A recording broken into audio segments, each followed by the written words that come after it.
Hello, my name is Bryan Strohm. I'm from Indiana. I was raised in Indiana in the 80s and 1980s and 1990s. I traveled extensively. Came back to Indiana in 2001. I've been here ever since. This video is an explanation of who I am and what I know and how I came to know that or believe that, and can experimentally validate my claims in regards, in particular, to a technology known as the unipolar generator. In 1986, I had some money in my pocket and I heard about a conference in Hanover, West Germany called the Hans Neiper Free Energy Conference.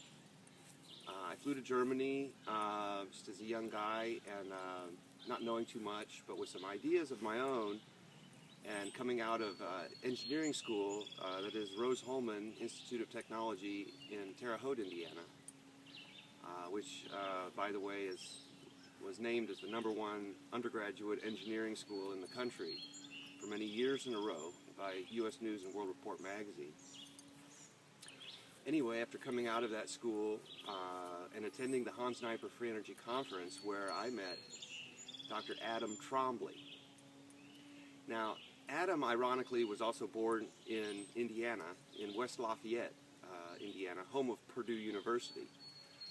Although he never attended Purdue University, I believe his parents were academics, and he became a personal protege of Buckminster Fuller.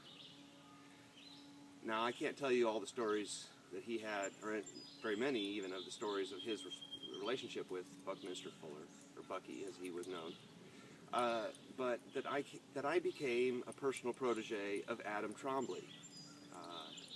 Therefore, I'm a second generation protege of Buckminster Fuller.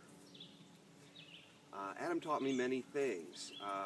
When I met him, I was living in Colorado, near Boulder, Colorado at the time. This would have been 1986 to 1990 time period. I traveled to meet Adam at his home, which was also in Colorado, in Evergreen, Colorado at the time, which was about a 3-hour drive from where I was. And so after coming back from the Hans Neiper Free Energy Conference in 1986, I would travel to meet Adam at his home, and I would spend 6 to 8 hours at a time with him and his family. We'd eat lunch and spend the afternoon and eat dinner together, and then I'd drive home. And this happened maybe 10 to 12 times over the course of the next 5 years. During those meetings, he introduced me to his work with the unipolar generator and stories relating from that. Now, Adam patented a device in 1980. I believe it cost him well over $200,000 to build the device. It was a generator based on the unipolar generator. And under certain conditions, the generator was shown to be 270% efficient. Now, like I said, I was a young engineering school person, and I found this fascinating, of course, and wanted to learn as much as I could about it. Eventually, I came to study the unipolar generator myself, and came to understand that it is the simplest generator known. It is simply a conductive magnetized disk spinning in the presence of its own field without a stator, and that this generator has the potential of going over unity, and that it is also a model of the Earth itself, a model of the solar system, galaxies, and many other natural circulating charged particle phenomena. Now, there's a lot of details in this story I can't relate here. Suffice to say, I had some funding in the mid-1990s, to which I spent what I could to research and prototype versions of the unipolar generator. It resulted in a patent for me in 1995. But a few years later, I realized that that patent was inadequate to get to where I wanted to go. I went through several iterations of designs, studying generators traveling to the U.S. Patent Office in Crystal City, suburb of Washington, D.C., where the patent office is homed.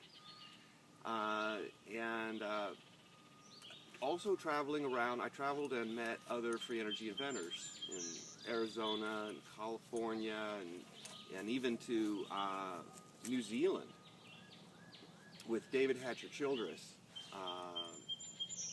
I met David Childress on a trip to Peru, as a result of a trip to Peru of mine, and using his books as a guide to travel around the Cusco area. His books enlightened me to such a point that I came home from that trip in 1988 and traveled to Kempton, Illinois, where I met David, developed a relationship with David Childress, and eventually worked for David Childress in Kempton, Illinois, and as a tour guide to South Pacific and New Zealand, where I met other free energy inventors. I guess I'm trying to say that I've traveled extensively. I've met dozens of free energy inventors. I've been to free energy conferences over the past several decades. I've prototyped devices and I've patented devices. The culmination of all that work resulted in my 2003 patent on an advanced DC electric generator.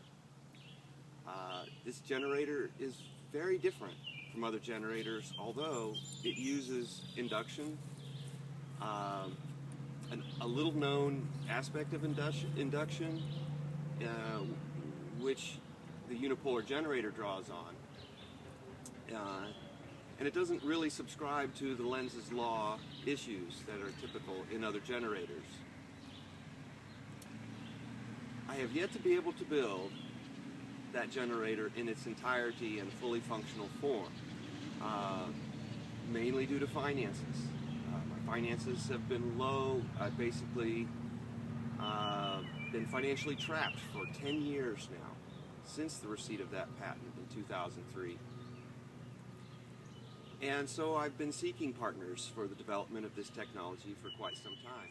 So that's what I think it is so important. At the same time, we're gonna try to get other people around, hopefully.